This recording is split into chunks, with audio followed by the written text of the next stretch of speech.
there are two sentences that I always say in my trainings: be aware and be intentional.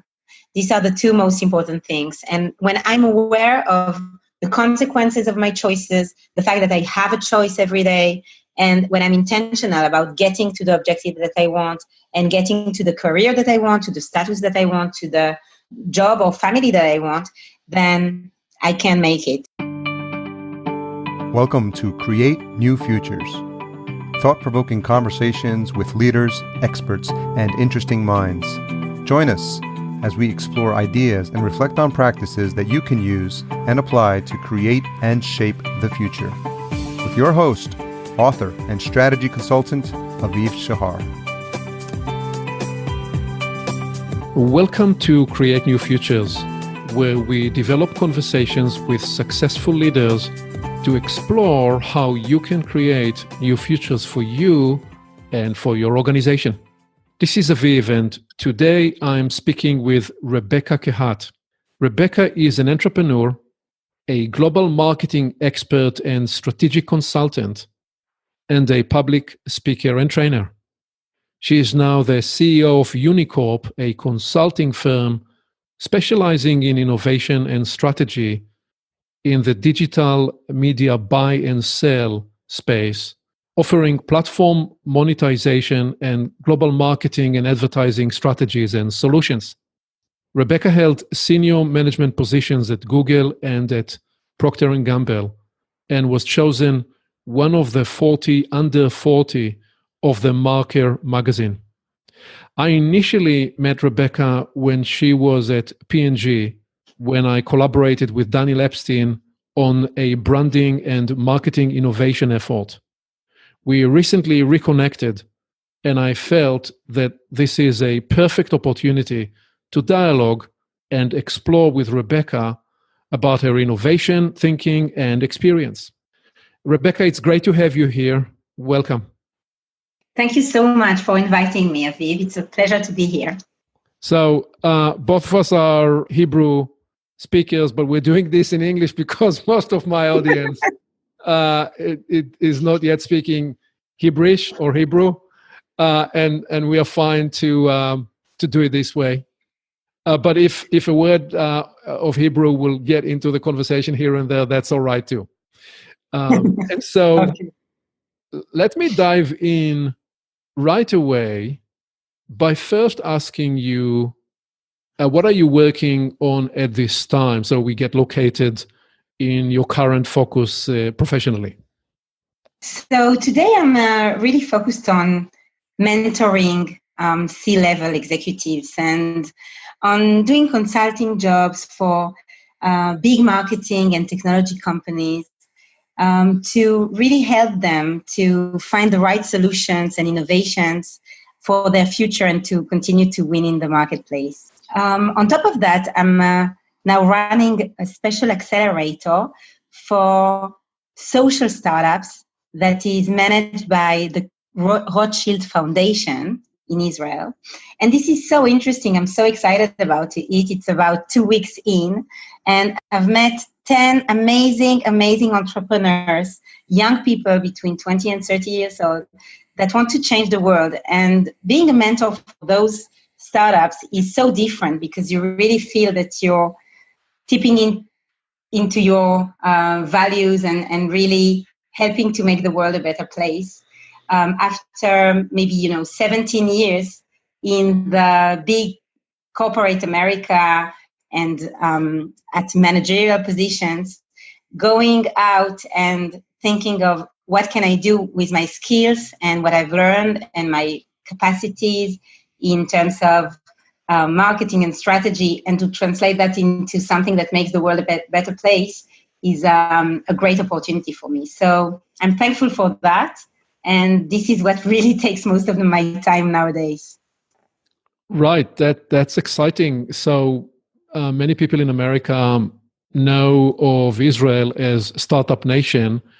And so just tell me a little more about how this came about, this accelerator, and what is the format and how are you mentoring and coaching these entrepreneurs, social entrepreneurs? Yes, so it's really based on the model of the startup nation, right? We all are really startupists when it comes to Israeli. They always talk about this Israeli chutzpah and the sense of innovation and daring to do new things and to challenge the status quo. And I really think that I am applying all that is done in a commercial startup accelerator, from building the strategy and the product and the consumer segmentation and the business model and the pitch night and having investors and all that, but into the social environment. And today, that most of the philanthropic funds are looking into impact investment, which is something in between, business and real social nonprofit, where they are willing to invest in a non-profit social startup if they get a little less ROI than in a usual startup that they would invest in. And I think this is interesting because the way I'm leading this accelerator is very much as I would run a business.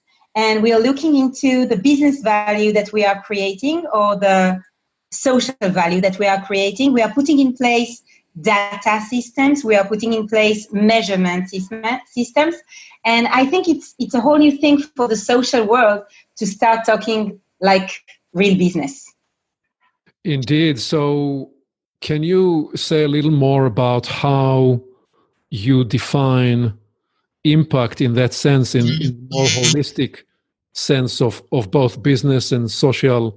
And I imagine there may be a number of pillars or parameters.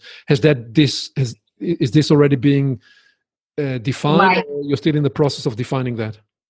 Yes. So we have defined, quite cross startups measures. Each of the 10 entrepreneurs have higher scores in some parameters and in some parameters lower scores. But in a nutshell, I can tell you that we're looking into what is the quality of the impact that is made on society or on the individuals that you are taking care of. How is the tool scalable and how efficient is it or proven? How many people are going to enjoy this social startup that you're making?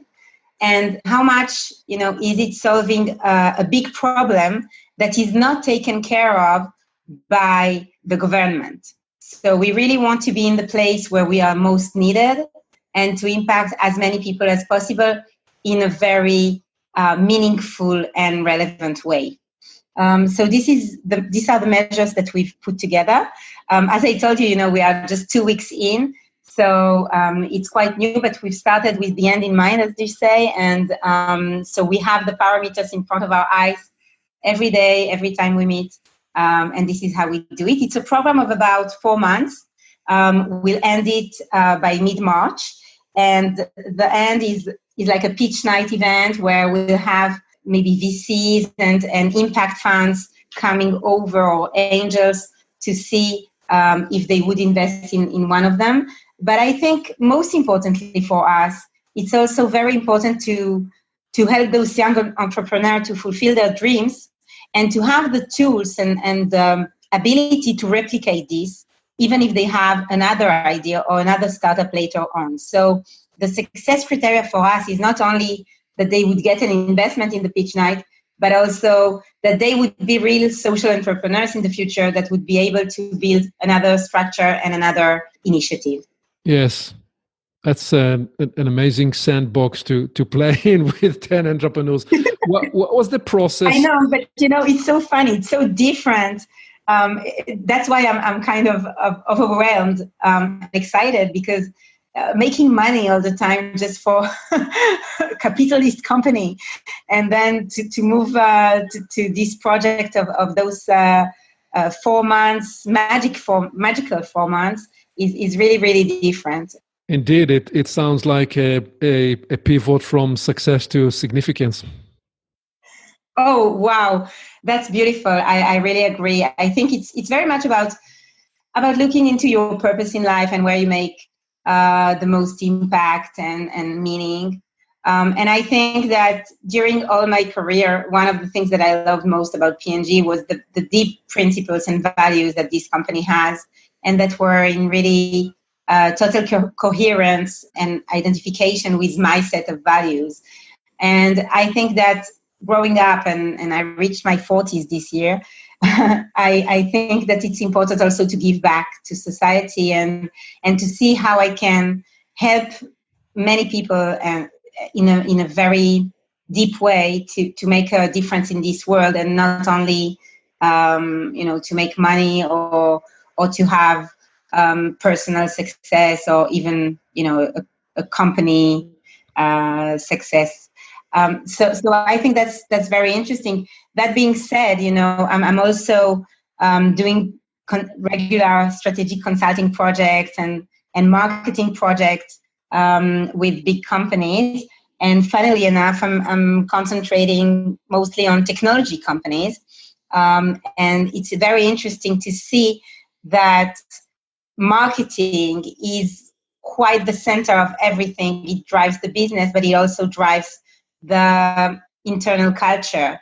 And when you want to create a culture of innovation in a company, and even in a technology company where you want people to adopt new technologies that are entering the companies and changing the way business is done, marketing is really your best friend and your best tool to make this happen. So that's also something that I'm working on. And I think that what I see that is really the red thread through all my activity is the mentoring. So really helping people to think, to act, and to make impact. And this is where I see value. Right. So we're going to rethread through a lot of what you mentioned there, including your time at P&G and the work you're currently doing. But just one last question about the accelerator. How were those 10 entrepreneurs selected? What was the process? Okay. It's cool that you're interested in this accelerator as much as I am. So these 10 great guys and girls actually were selected among the 350 Rothschild ambassadors throughout Israel. So the Rothschild Foundation has a program of selecting every year excellent students or great leaders in their communities that get subsidized by the Rothschild Foundation to make an impact in their community. So being selected to this program is already very difficult. So and 350 students are selected every year nationally, from north to south of Israel. And they work in the periphery and in less privileged areas. And among those 350, we have selected the 10 that have shown the most passion, motivation, and skill to be able to bring their ideas to life. Right. Great. That's a great program and a great way to scout and find brilliant minds at an early stage and shape and mold their journey in a way that brings together passion and competence and visionary ideas. So let's travel to the beginning. What is, well, let me actually ask you, what is your earliest formative memory? Something that happened early before you, and we didn't yet even explore that. You were not born in Israel, but take me through the early steps of your life by way of reflecting on one or two formative memories, just to get that inside the flow of our conversation. That's a nice question. If I really need to think of my first formative memory of my childhood, I would have two very strong memories. One would be in I think it was kindergarten or just the beginning of school, let's say at the age of 5 or 6, I would organize a play and give. So that's Rebecca before you came to Israel. Exactly. That was in France, in the city of Grenoble, in the Alps. So for those of you who ski, this is a very nice place, not far from Chamonix and all that. So it's in France, actually, when I was 5 or 6, and I would organize a play at school and give each of the children a role as an actor in my play. So I think that was one of my first formative memory when I had to, take kind of the lead and invent or create something new for everyone to play in a different way and have fun and have a role and perform. So you discovered at the age of 5 or 6 that you were a producer. Exactly. A producer and a director. Yeah, kind of. And that even at this age, you have people that would, even if it's your idea, they would come and say, no, but I want to run the play. Why are you the director? Because it was my idea.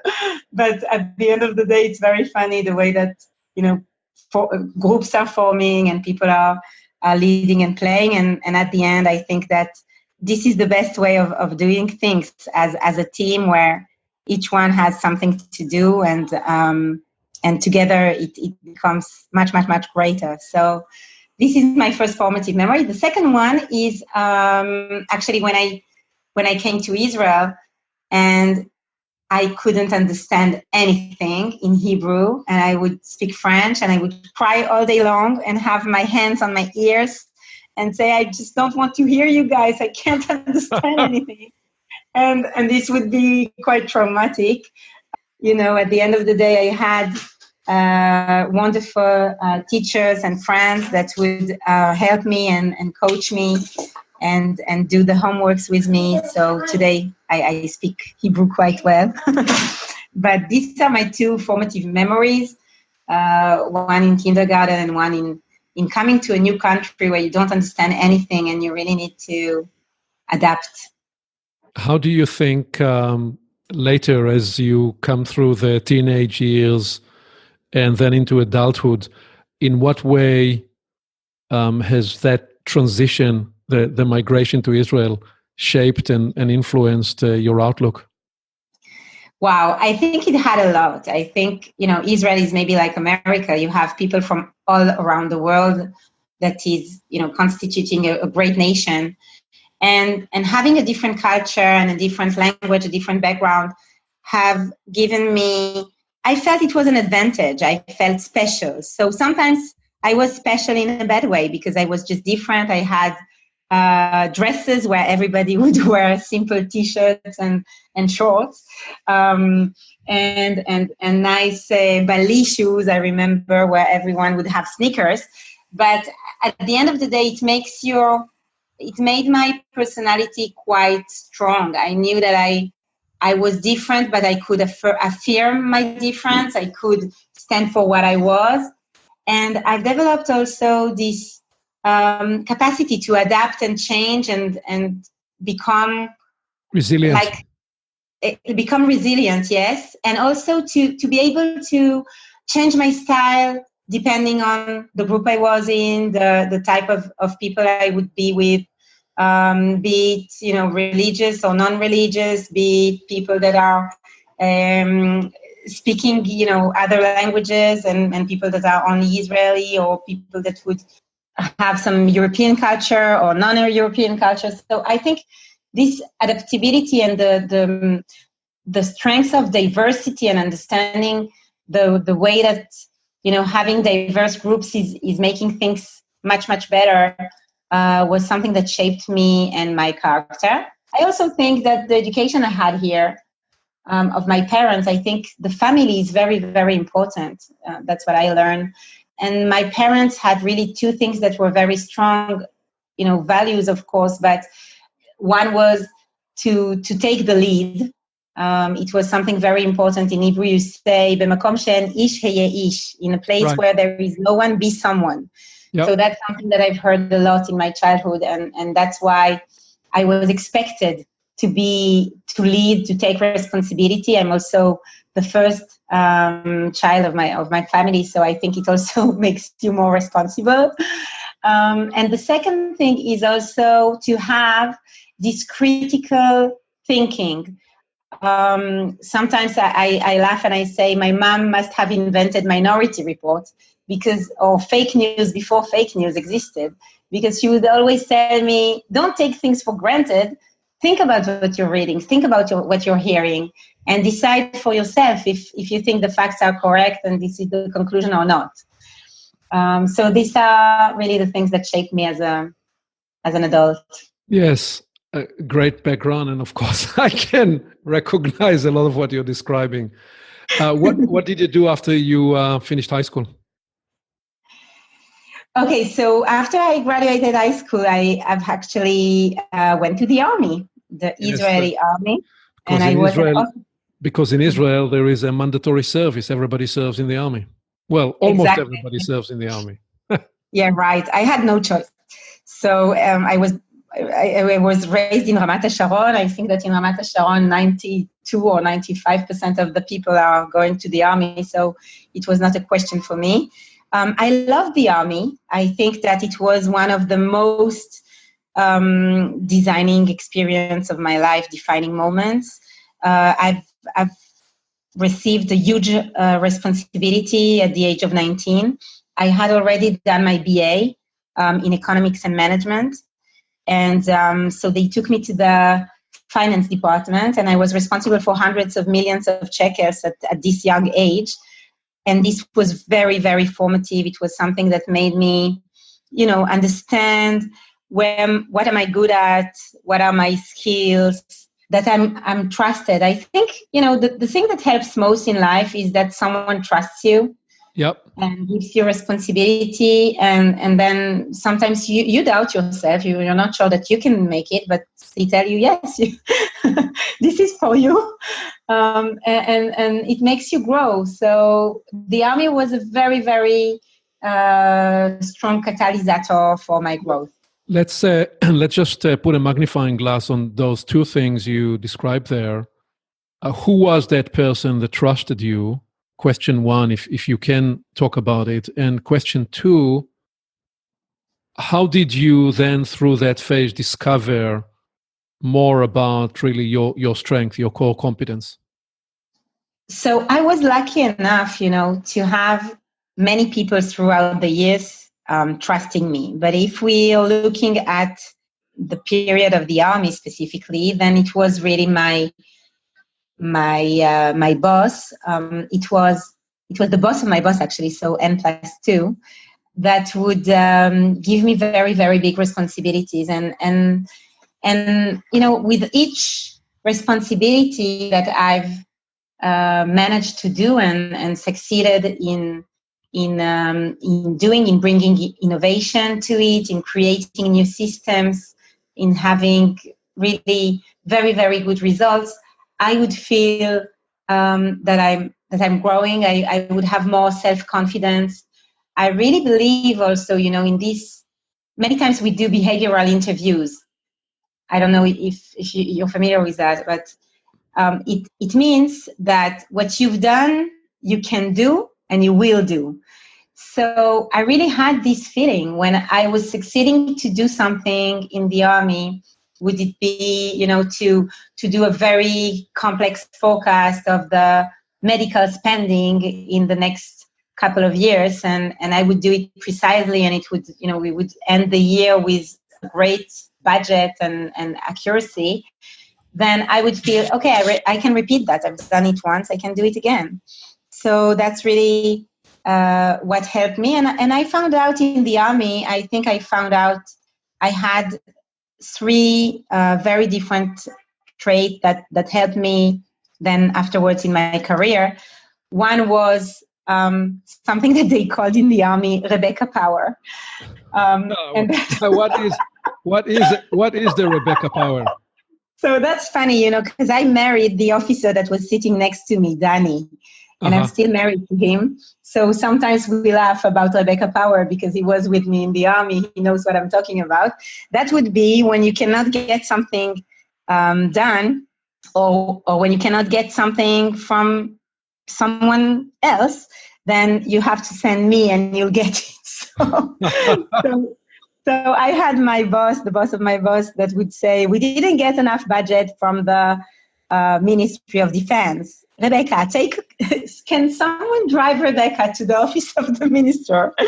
And you just sit there and come back with the money. So I would take this opportunity and go to Tel Aviv. It's in the Kiryat here, and sit there, get the money, come back.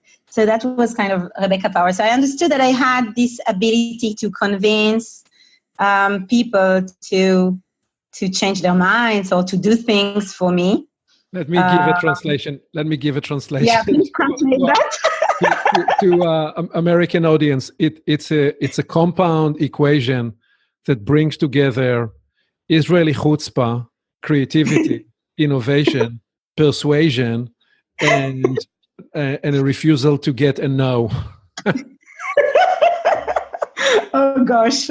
So, I think I didn't say to anyone really for 20 years. So it's funny that we're talking about that tonight. But so that's one thing that I found out about myself. I think it's really like you say, if someone tells you no by the door, you'll get in by the window. That's how they say it in Hebrew. Yep.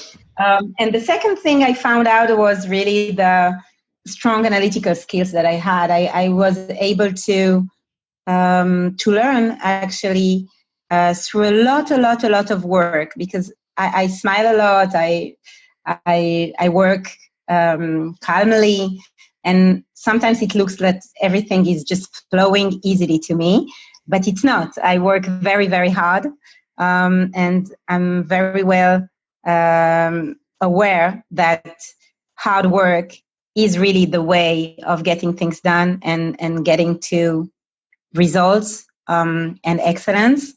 So I worked a lot in the army, and I really developed this analytical skills and ability to have very, very complex data from various sources and drive together a conclusion and an action plan that was very uncommon. So actually, I think that was that. And this is also why I was able to get roles that were far beyond my grade in the army because of those things. So what you're also describing there inside your unique experience in the army is even the broader picture, where at a very young age, people in Israel are able to access and get an experience that in corporate life would take you maybe 10 years or sometimes 15 years to get to. And all of a sudden you are thrown into these situations at age 18, 19, 20. And, totally. And that because of that, the army is a crucible of leadership development, of innovation, of entrepreneurship, and of the character formation that's required to all those kind of experiences.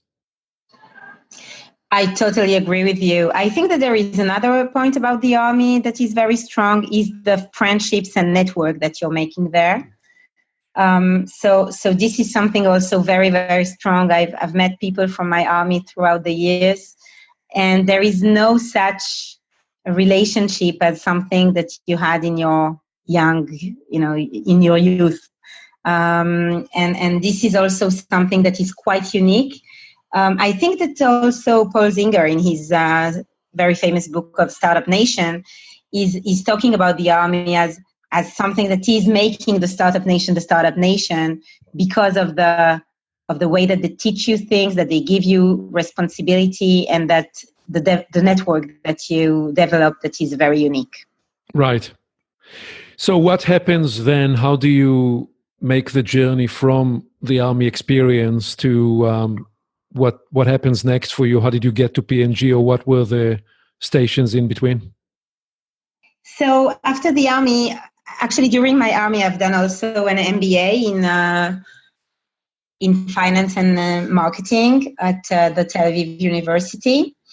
And right after finishing the army, I went to work for a little private equity company where we've actually invested in a firm called Object. It was back then a startup, and it was specialized in 3D printing. So it was very, very new. They came from Weizmann Institute in Rehovot, and they had this polymer printing that would look like something orange in some kind of plastic.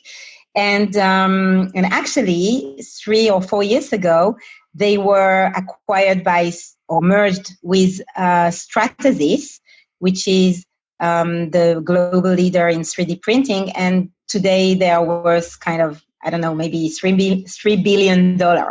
So that was my first experience in the marketplace, working for a small firm that would invest in startups in the high-tech arena. And then actually, I felt quite lonely because it was, I was very young. I was 23 years old, and it was a grown-up work for me. So I really wanted to have a place where I'd have more youngsters with me and learn every day new things.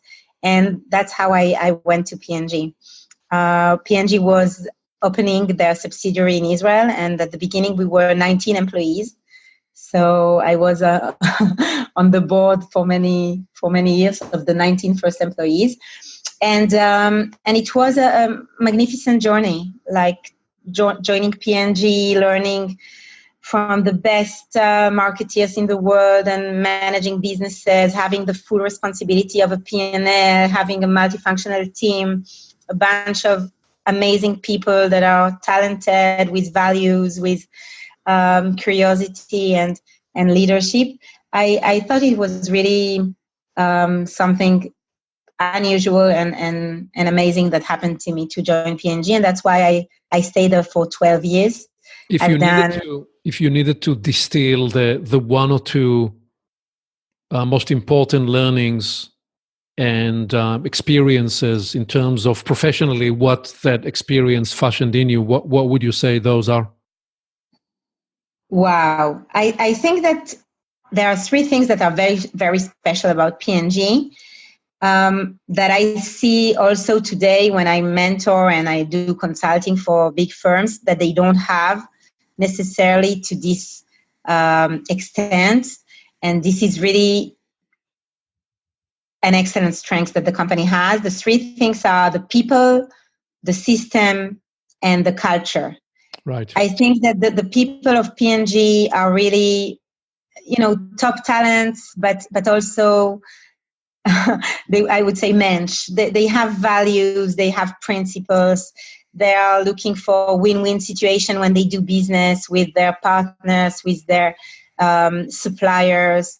They are looking for improving lives of the consumers and really driving things with a culture that says the consumer is boss, and we are going to listen and to have empathy for them and to love them and to find the best way to delight the consumer with our products. And the system, I think the system of P&G is very unique in the way that it drives innovation day in and day out. It's a company of 185 years, I think, and being able to stay, big with big market shares in the categories that they play in is something that requires a very robust system and a way of doing business that is not dependent on any one individual. So I think these are the 3 things that formed my professional view at P&G. And of course, I've done global roles and regional roles and local roles. So I was very, very lucky to be in BFO, which is the brand franchise organization of Always, reporting directly to the VP in Cincinnati. And I had the privilege to be also in CEMEA, on femcare and to drive the change from advertising on TV to digital, moving most of our efforts on the discrete brand that I was running towards the digital sphere. So that was a very, very interesting experience that I had in 2008. And it taught me that you always need to step out of your comfort zone and learn new things. And the fact that I had learned so much about digital advertising in 2008 enabled me to join Google later on in 2016 because I had so much knowledge that I was able to step into a quite high position at Google without, growing up in the company. So what was that experience like? Tell me about the transition to Google and the learning from that transition and the role you led in Google. Mm-hmm.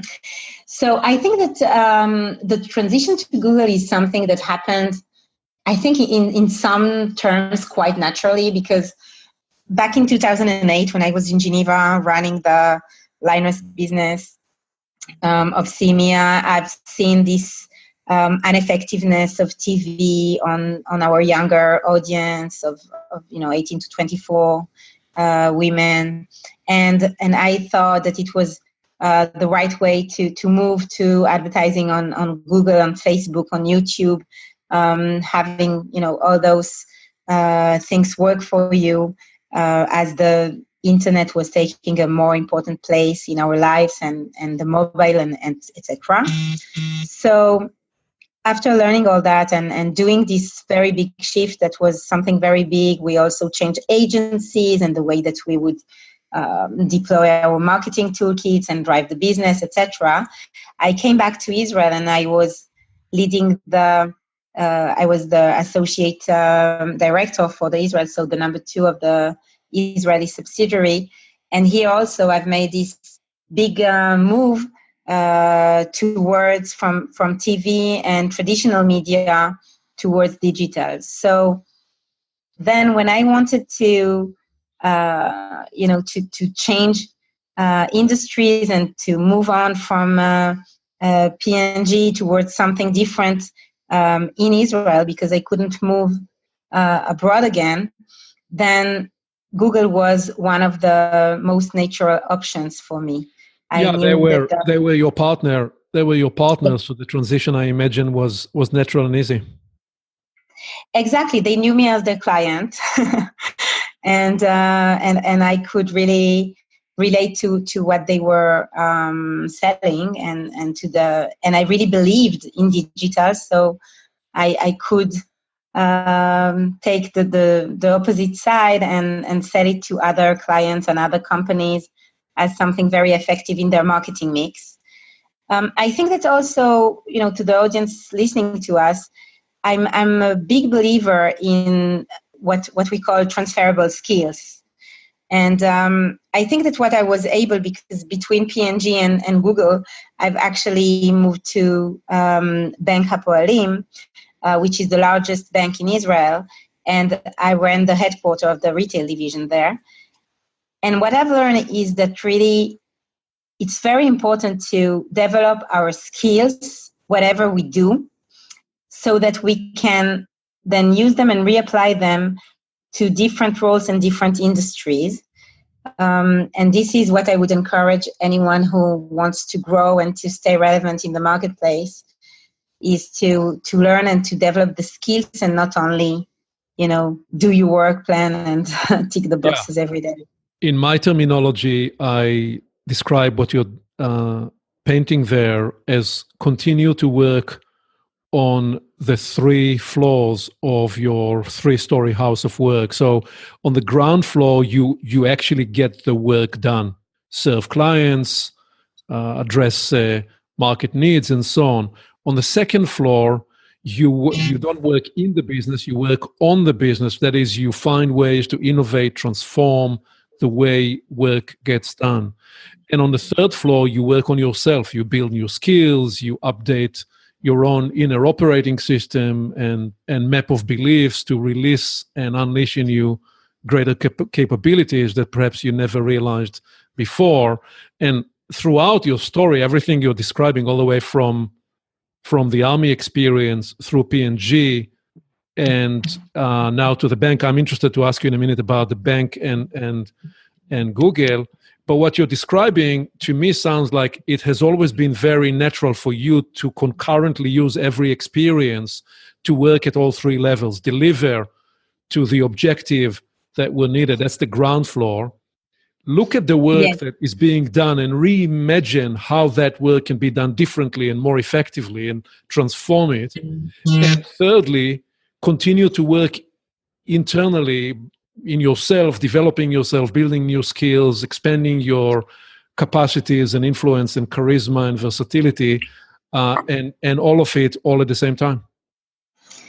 Yes, that's totally true. Actually, I thank you, Aviv, for defining it so well.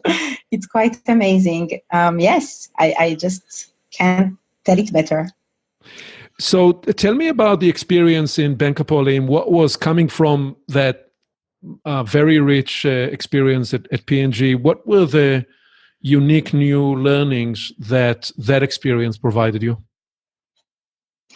Wow, I think that in many ways, Bank Hapoalim was very similar to P&G, and that's also why I've chosen this company as my next one, because it's a big company. It's a very successful one. It's the number one in the banking in Israel. It has very solid strategies and extremely good execution power. And it invests in their people and in diversity. So it's also a long-term career place. So for all those things, it was very similar to P&G, and I really felt at ease moving from this one to the other one. I think that the differences, of course, that are the most noticeable is that P&G is traded at maybe $200 billion, and Bank Hapoalim has revenues of 14 milliard shekels. So the size at the end is very different. It's much, much smaller. But the importance of my role was much, much bigger.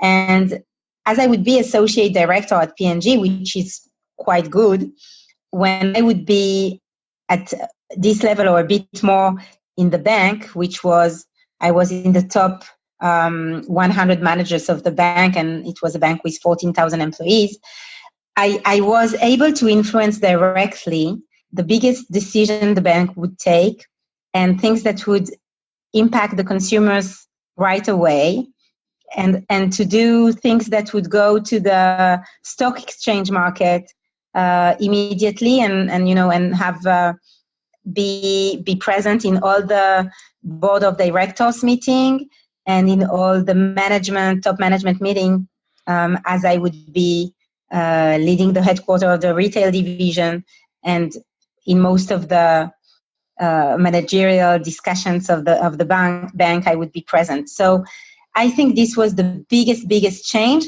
The fact that suddenly I was sitting in a meeting with the board of directors of the company, whereas at P&G, I would never sit in a meeting of the board of directors and never have an influence that goes to the stock exchange market.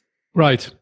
So the decision power, the level of influence, the seeing and experiencing directly the inner machinations of the senior-most level of the company, all of it sounds like an important, empowering experience, and one also that I imagine debunk all sorts of myth, because it's one thing imagining it from the outside, it's another thing when you sit at the table and you see that everybody else at the table are human beings exactly like you, and you can play the big game like they do.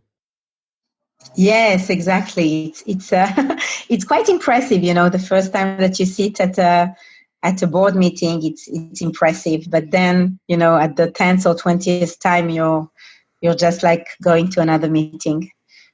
So going from there to Google, what is an experience or a learning that you would highlight from the Google role and time?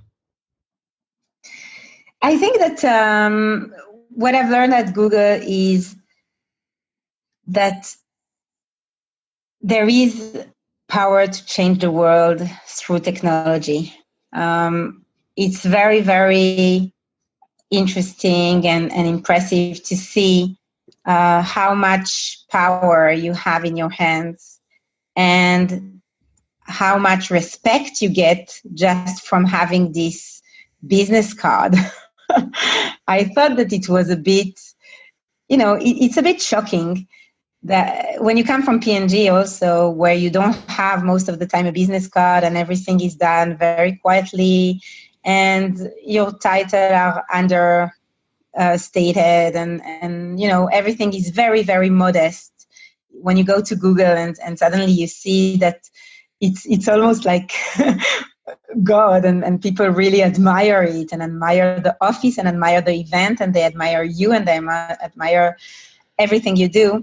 So I thought that it was a lesson about the world and maybe even the superficiality, the superficial side of it.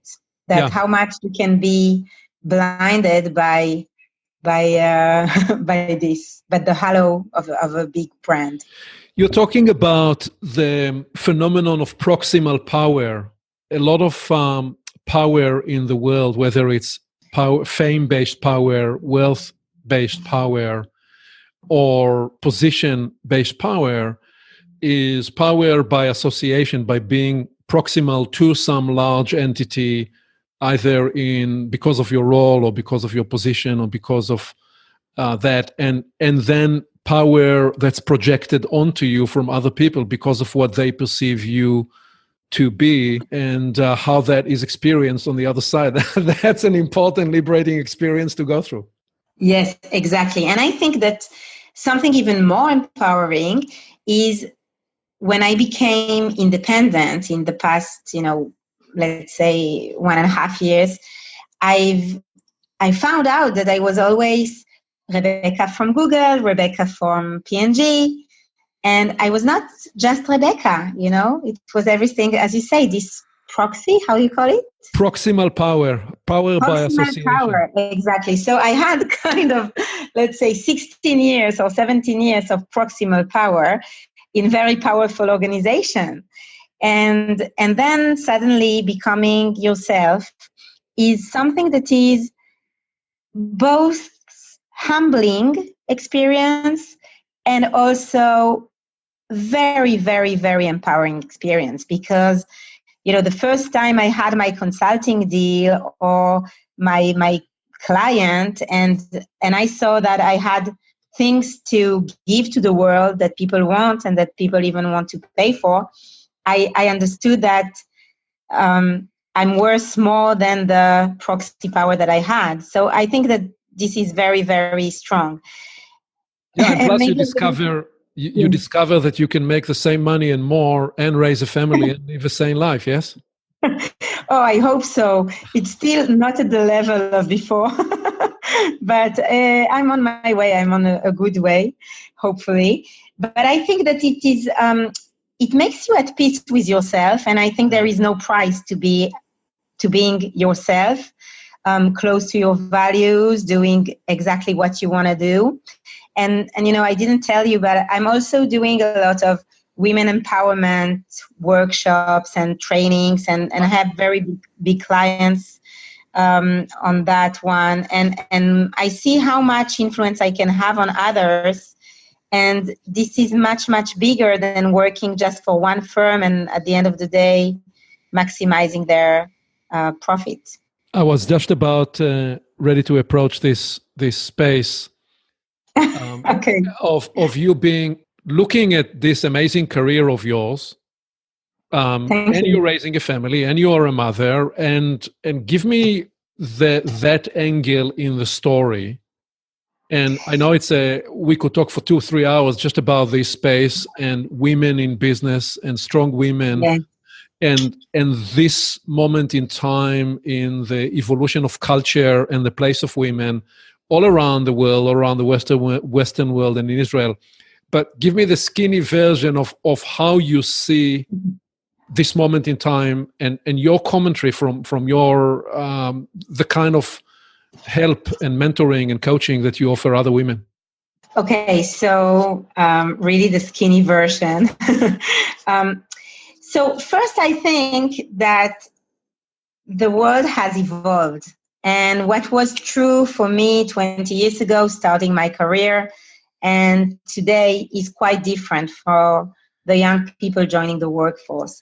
And what I mean is that the definition of success was very much single-minded. It was have a great title, have a great package, and be married with children. And that was the success formula. Yeah. So, and I think that today the world has evolved and people can choose their own success formula and not be binded to boxes and paradigms that the society is kind of portraying to us as the shiny diamond. So that's the caveat that I want to say before starting.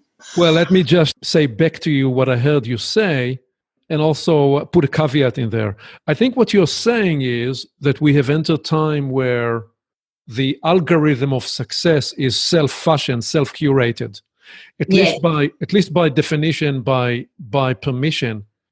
The reality of it is that everything appears with dual polarity. So right next to the empowerment of it, for many young people, they find this to be very confusing because they believe that they cannot or they don't know how. And what's happening, I see with many, is they assimilate or they look to emulate someone else's algorithm. So people have now heard for a couple of decades, just find what you love to do and do it. But the fact of the matter is many people are struggling to find what they love to do.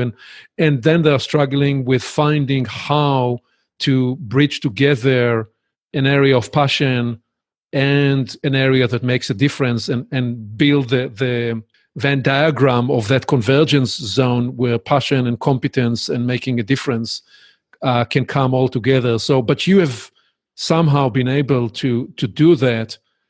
So how do you coach and mentor and assist other women in that journey? Yes. So I really believe in as I said before, in learning and becoming professional in whatever you do. And I see that as the most important, the fact that you are bringing value, business value in what you do is what would promote you and advance you in your career most. But I think also that life is like a sinus function, it goes up, it goes down, and you don't have to be at the same speed every year of your career. You can take some years that you slow down and maybe you're more with your family and your children, and some years where you speed up and they won't see you even on weekends because you're going to work very hard. I think that it's very important that you pace your career as you wish to see it. And I would say that there are two sentences that I always say in my trainings: be aware and be intentional. These are the two most important things. And when I'm aware of the consequences of my choices, the fact that I have a choice every day, and when I'm intentional about getting to the objective that I want and getting to the career that I want, to the status that I want, to the job or family that I want, then I can make it. And I also have a little, theory or tip that I give, and it's something that I've created many years ago, and it's a triangle. So it's an imaginary triangle where you have three angles. One angle is career, one angle is me, and one angle is family. And I believe that the liberating choice is to think that every day you need to choose two angles a day. And this concept is very, very helpful because it makes you choose. It makes you know that today, if I'm doing me and career, then I'm going to do my sports, and maybe I'm going to go out with my girlfriends, and I will be in this mega board meeting the best I can, but I'm not going to take care of the children, and I'm not going to go to the kindergarten, and I'm making this choice. It's a conscious choice. And so I don't have these guilt feelings in this day. On the other hand, I can choose every day. So never mind if I made a mistake today, tomorrow I can choose differently. And I think that's what helped me most in my career. I could be totally engaged in the career when I wanted, and totally engaged in my family when I decided to. And I, of course, had a lot of help, and I knew to ask for help, and I knew to discern what is the thing that I am the only one to do, and what are the things that I can outsource. And I think that, if women would apply this triangle, many, many women would go right up and further in the career ladder. That's beautiful and powerful, and sounds to me a more complete formula than lean in, because essentially you are giving permission to lean in and lean out to each of those three critical foundational factors of your life. So I really appreciate the way you formulated that. This is great. I think, I think, Aviv, that I was brave enough to give an angle to me. Yeah. Yeah, and the way you formulated the power and meaning of choice, knowing that what that meant is you don't have to be perfect today, because life is a work in progress. You can make an updated choice tomorrow, and you can continue to refine those choices as you go. Thank you for that. I'd be remiss if I didn't ask you, how would you describe living in Tel Aviv to somebody that never visited Israel, never been to Tel Aviv? And you have lived in Europe as well. So what is it like, and why do you love being in Tel Aviv? Wow, I really love Tel Aviv. Tel Aviv is an exciting city. I think it has a bit of everything. Maybe from the cities that I know, it's kind of a mix between the US, between New York and Los Angeles or something, because you have those beautiful urban views with big and high towers and buildings, and on the other hand, you have palm trees, a bit of a Berlin and beach and yes. Yeah, and perhaps if you put New York and Los Angeles, perhaps a bit of a flavor of Berlin too, but all in a unique Israeli Mediterranean spirited way. Yes, actually, when I was leading the business in CEMEA of Discrete, then I would travel a lot to Russia and to Moscow, and many of the buildings in Moscow resembles the old buildings of Tel Aviv, and this just shows you that the people who came here in the 30s, in the Aliyah Shniya, the second big immigration, were Russian, and they just replicated what they knew. But I think that Tel Aviv, to come back to the point, is such a lively and fun place. You have a lot of restaurants, a lot of coffees, bars, parties. I think you can find every evening a great musical show, theaters, and you also have the more quiet side with the seashore, with the beautiful park, Park Ayarkon, and also the lively business area that is every day growing, and wherever you go today, you can see another building coming up, and it's so surprising. In 1 or 2 last years, we have so many tall buildings and a beautiful, rejuvenating ambience of the city. So I really recommend you to come. It's one of the most beautiful cities and funniest place that you can have a lot of different things to do. We also have now a very big exhibition of modern art from all around the world with very, very rare pieces of impressionism and so on. So it's really amazing, and every day something new is happening. And not talking about the startups, and I was just 2 days ago in the JP Morgan convention for technology and innovation, talking about AI and data science and blockchain, and it's so active and hectic and really, really a place where things are happening all the time. What do you imagine for yourself 5-10 years in the future? That's a difficult question. For someone who always had a great answer for that, when I was a child, I knew I wanted to be a prima ballerina, dancing ballet. And when I grew up, I wanted to be a CEO of a big corporation and even of very, very big companies. Today, I'm not quite sure what I want to be when I'll be big. I think that I can tell you what are the feeling that I want to have. I want to feel fulfilled. I want to feel happy with my family, and I want to feel that I am bringing value to all my clients and to all the people that I interact with. Right. Well, right there is a lesson, which is that there is a point in a person's journey and professional career where the anticipation and the projections of where you want to be are defined more by the interior states and the qualities and experiences of how you feel inside your life than by the roles and titles that you have next to your name. So right there is a lesson. This is beautiful. Thank you, Rebecca, for this exploration with you today as we bring this to landing. You have already said there so much, but is there any additional parting wisdom you want to offer to people listening to create new futures?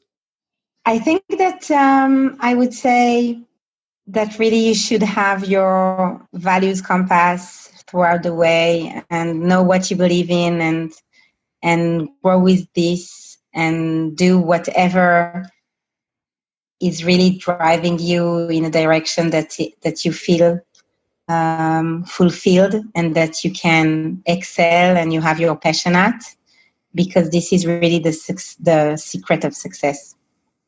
It's the combination of being fulfilled and being true to your value in the sense of the integrity of who you are as a human being and as a professional.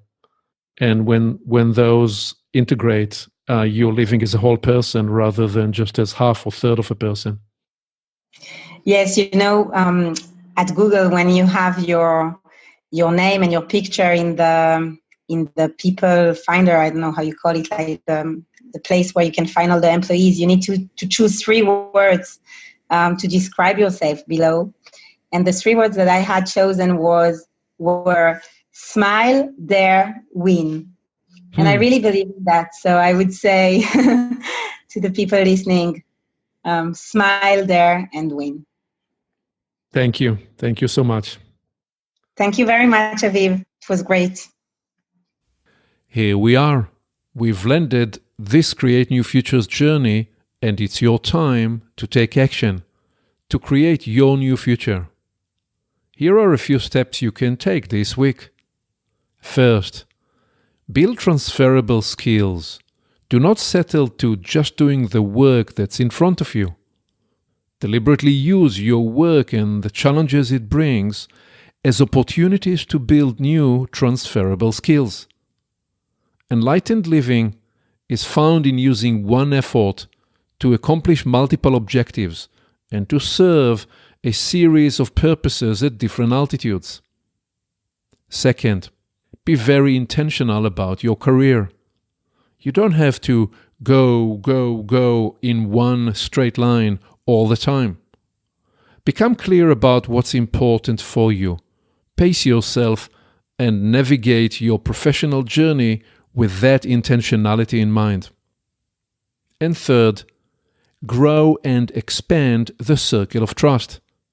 As Rebecca offered, the greatest help we can receive on this earthly journey is to meet someone who is prepared to trust us.